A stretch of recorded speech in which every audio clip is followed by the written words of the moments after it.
Acting Secretary of Homeland Security Elaine Duke, the Federal Emergency Management Agency Administrator Brock Long, the National Weather Service Director Louis Uccellini, and also joining to take questions will be the Commandant of the U.S. Coast Guard, Admiral Paul Zunk, and the Secretary of Health and Human Services, Price.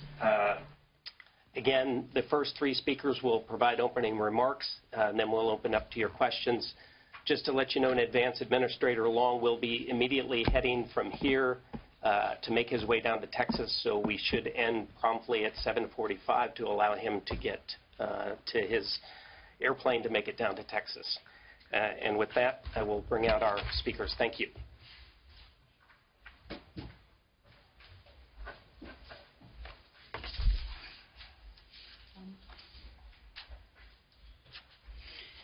Good morning, everyone, and thank you for joining us at FEMA headquarters today, home of the National Response Coordination Center. I know everyone in this room and on the President's team has been moved by the images and stories of people who are suffering in Texas. We want to make sure you all know that we are working right now to provide assistance as quickly as we can. Right now, we are focused on rescue operations and will move into recovery operations later in the week.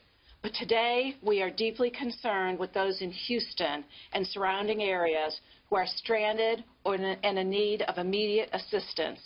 People need help, and we are working to provide it. While the hurricane force winds have diminished, I want to stress that we are not out of the woods yet, not by a long shot. Harvey is still a dangerous and historic storm. According to the National Weather Service, who you'll hear from shortly, rainfall amounts as much as 2 feet have occurred in the Houston metro area, and life-threatening flooding will occur over a large portion of South Central and Southeast Texas in the coming days. Rivers won't crest until later this week.